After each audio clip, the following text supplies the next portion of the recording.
ایک دن بہلول دریا کے کنارے بیٹھے ساحل کی گیلی ریت کو اپنے سامنے جمع کر کے اس کی ڈھیریاں بنا رہے تھے اور ملکہ زبیدہ اپنے محل کے جھروکے سے بڑے انہماک سے ان کو یہ کام کرتے دیکھ رہی تھی۔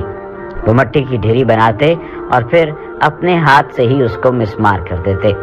ملکہ جھروکے سے اتر کر اپنی سہیلیوں کے ہمراہ دریا کے کنارے آ گئی اور بہلول سے پوچھا، کیا کر رہے ہو بہلول؟ بہلول نے ادائے بے نیازی سے کہا، جنت کے محل بنا رہا ہوں۔ ملکہ نے سوال کیا، اگر کوئی تم سے یہ محل خریدنا چاہے تو کیا تم کو اس کو فروخت کرو گے؟ بہلول نے کہا، ہاں کیوں نہیں، میں بناتا بھی ہوں اور فروخت بھی کرتا ہوں۔ تو بتاؤ ایک محل کی قیمت کیا ہے؟ ملکہ کے سوال کرتے ہی بہلول نے بے ساختہ کہا، 3 درہم۔ ملکہ زبیدہ نے اسی وقت اپنی کنیزوں کو حکم دیا کہ بہلول کو 3 درہم ادا کیے جائیں اور ادا کر دیے گئے۔ یہ تمام واقعہ ملکہ نے اپنے شوہر خلیفہ ہارون الرشید کو بتایا۔ خلیفہ نے اس واقعے کو مذاق میں ٹال دیا۔ رات کو جب ہارون الرشید سوئے تو انہوں نے خواب میں جنت کے مناظر دیکھے، آبشاریں، رخساریں اور پھل پھول وغیرہ دیکھنے کے علاوہ بڑے اونچے اونچے خوبصورت محلات بھی دیکھے۔ ایک سرخ یاقوت کے بنے ہوئے محل پر انہوں نے زبیدہ کا نام لکھا ہوا دیکھا۔ ہارون الرشید نے سوچا کہ میں دیکھوں تو صحیح، کیونکہ یہ میری بیوی کا گھر ہے۔ وہ محل میں داخل ہونے کے لیے جیسے ہی دروازے پر پہنچے تو ایک دربان نے انہیں روک لیا۔ ہارون الرشید کہنے لگے، اس پر تو میری بیوی کا نام لکھا ہوا ہے، اس لیے مجھے اندر جانا ہے۔ دربان نے کہا، نہیں، یہاں کا دستور الگ ہے، جس کا نام ہوتا ہے اسی کو اندر جانے کی اجازت ہوتی ہے، کسی اور کو اجازت نہیں ہوتی، لہٰذا آپ کو داخل ہونے کی اجازت نہیں ہے۔ جب دربان نے ہارون الرشید کو پیچھے ہٹایا تو ان کی آنکھ کھل گئی۔ بیدار ہونے پر فوراً خیال آیا کہ مجھے تو لگتا ہے کہ بہلول کی دعا زبیدہ کے حق میں اللہ رب العزت کے ہاں قبول ہو گئی۔ وہ ساری رات اسی افسوس میں کروٹیں بدلتے رہے۔ چنانچہ وہ شام کو بہلول کو تلاش کرتے ہوئے ادھر ادھر دیکھ رہے تھے کہ اچانک انہوں نے دیکھا کہ بہلول ایک جگہ بیٹھے اسی طرح مکان بنا رہے ہیں۔ ہارون الرشید نے السلام علیکم کہا۔ بہلول نے جواب دیا، وعلیکم السلام۔ ہارون الرشید نے پوچھا، کیا کر رہے ہیں؟ بہلول نے کہا، جنت کے محل بنا رہا ہوں۔ ہارون الرشید نے پوچھا، بیچو گے؟ تو بہلول نے کہا، ہاں کیوں نہیں، میں بناتا بھی ہوں اور فروخت بھی کرتا ہوں۔ تو بتاؤ ایک محل کی قیمت کیا ہے؟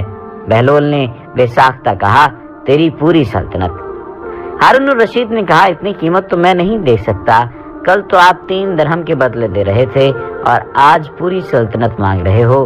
بہلول دانا نے کہا، کل دن دیکھے معاملہ تھا اور آج تم محل دیکھ کر آئے ہو۔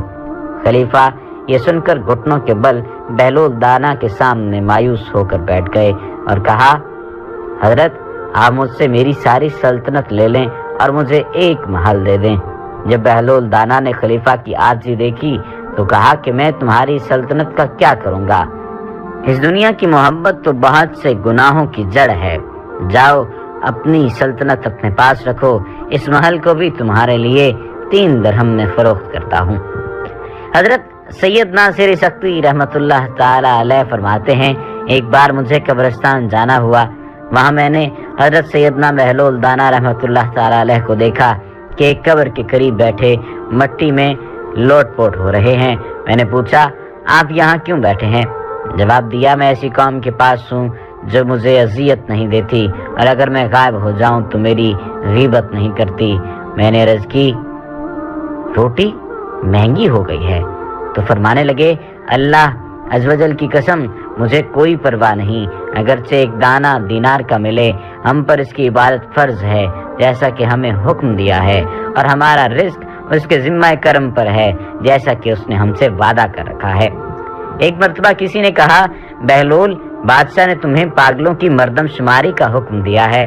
فرمایا، اس کے لیے تو ایک دفتر درکار ہوگا۔ ہاں، دانا گننے کا حکم ہوتا تو انگلیوں پر گنے جا سکتے۔ ایک دن بہلول بازار میں بیٹھے ہوئے تھے کہ کسی شخص نے پوچھا، بہلول کیا کر رہے ہو؟ تو بہلول نے کہا، بندوں کی اللہ سے صلح کروا رہا ہوں۔ اس شخص نے کہا کہ پھر کیا بنا؟ بہلول نے کہا، اللہ تو مان رہا ہے لیکن بندے نہیں مان رہے۔ کچھ عرصے بعد اسی شخص کا ایک قبرستان کے پاس سے گزر ہوا تو دیکھا بہلول قبرستان میں بیٹھے ہیں۔ قریب جا کر پوچھا، بہلول کیا کر رہے ہو؟ بہلول نے کہا، بندوں کی اللہ سے صلح کروا رہا ہوں۔ اس شخص نے کہا، پھر کیا بنا؟ بہلول نے کہا، بندے تو مان رہے ہیں مگر آج اللہ نہیں مان رہا۔ بہلول کی دانائی کے بہت سارے قصے ہیں، بہت سارے واقعات ہیں جن سے زندگی کی ان تمام تر قیمتی باتوں کا اندازہ ہوتا ہے جو کہ حقیقت پر مبنی ہوتی ہیں، اور معلوم ہوتا ہے کہ انسان اگر ان تمام باتوں پر عمل کر لے تو انسان کو کسی نہ کسی حد تک کامیابی مل سکتی ہے۔ واقعہ مشہور ہے کہ ایک مرتبہ ایک شخص نے بہلول سے کہا، اے دانا بہلول، میرے پاس کچھ رقم ہے، مجھے مشورہ دو کہ میں کیا خریدوں کہ اس سے نفع حاصل کر سکوں۔ بہلول نے اس شخص کو جواب دیا، روئی اور لوہا خرید لو۔ وہ شخص روئی اور لوہا خرید لیتا ہے۔ اتفاق سے کچھ ہی دن میں روئی اور لوہے کی قیمت بڑھ جاتی ہے جس سے اس شخص کو کافی منافع حاصل ہوتا ہے۔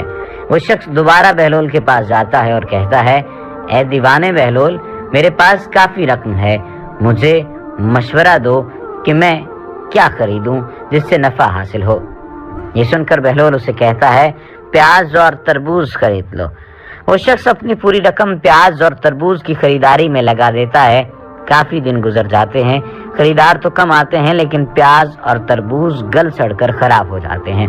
یہ دیکھ کر وہ شخص غصے میں بہلول کے پاس جاتا ہے اور کہتا ہے، جب میں نے پہلی مرتبہ تم سے مشورہ کیا تو تو نے کہا روئی اور لوہا خرید لو، میں نے ویسا ہی کیا اور مجھے نفع ہوا، لیکن دوسری دفعہ تم نے مجھے پیاز اور تربوز خریدنے کو کہا جو سارے سڑ گئے اور مجھے کافی نقصان ہوا، تو نے ایسا کیوں کیا؟ یہ سن کر بہلول مسکرایا اور کہا، پہلے تم نے مجھے دانا بہلول کہہ کر پکارا تھا تو میں نے تمہیں مشورہ بھی دانائی سے دیا تھا، لیکن دوسری مرتبہ تم نے مجھے دیوانہ بہلول کہہ کر پکارا تھا اور میں نے دیوانہ بن کر تمہیں مشورہ دیا تھا۔ یہ مثال واضح کرتی ہے کہ آپ کے الفاظ اثر رکھتے ہیں، اور آپ کے وہ الفاظ جو کہ کسی کی بڑائی اور مرتبے میں اضافہ کر رہے ہوں یا کسی کی عزت میں اضافہ کر رہے ہوں، اسے سکون بھی ملتا ہے اور اسے اچھا بھی لگتا ہے، اور دوسری جانب اگر آپ کے الفاظ کسی دوسرے کو تکلیف پہنچانے والے ہوں، اس کی تحقیر کرنے والے ہوں، تو اسے اس بات کا برا بھی لگے گا اور وہ آپ کی ذات میں بھی برا ہی سوچے گا۔ بہلول دانا کے بارے میں آخری واقعہ آپ کو سناتے ہیں۔ ایک دن آپ بادشاہ کے پاس گئے جو اس وقت کچھ سوچ رہا تھا۔ آپ نے پوچھا، سوچتے کیا ہو؟ اس نے کہا، میں اس وقت دنیا کی بے وفائی پر غور کر رہا ہوں کہ اس بے وفا نے کسی سے بھی نباہ نہیں کیا۔ آپ نے کہا، اگر دنیا وفادار ہوتی تو تم آج بادشاہ کیوں کر بن سکتے؟ بس اس قصے کو جانے دو اور کچھ سوچو۔ ایک دفعہ بارش کی کثرت سے اکثر قبروں میں ایسے شگاف پڑ گئے کہ مردوں کی ہڈیاں اور کھوپڑیاں نظر آنے لگیں۔ بہلول قبرستان میں چند کھوپڑیاں سامنے دیکھ رہے تھے کہ اتفاقاً بادشاہ کی سواری بھی آ نکلی۔ اس نے انہیں اس شغل میں مصروف دیکھ کر پوچھا، بہلول یہ دیکھ رہے ہو؟ آپ نے فرمایا، تمہارا اور میرا دونوں کا باپ مر چکا ہے، میں اب یہ دیکھ رہا ہوں کہ تمہارے باپ کی کھوپڑی کون سی ہے اور میرے باپ کی کون سی ہے۔ بادشاہ نے کہا، کیا مردہ امیر و غریب اور شاہ و گدا کی ہڈیوں میں بھی کچھ فرق ہوا کرتا ہے کہ پہچان لوگے؟ بہلول دانا نے کہا، پھر 4 دن کی جھوٹی نمود پر بڑے لوگ مغرور ہو کر غریبوں کو حقیر کیوں سمجھتے ہیں؟ بادشاہ قائل ہو گیا اور اس دن سے حلیمی اختیار کر لی۔ ایک مرتبہ کسی نے کہا، بہلول، بادشاہ نے تمہیں پاگلوں کی مردم شماری کا حکم دیا ہے۔ فرمایا، اس کے لیے تو ایک دفتر درکار ہوگا، اور ہاں، دانا گننے کا حکم ہو تو انگلیوں پر گنے جا سکتے ہیں۔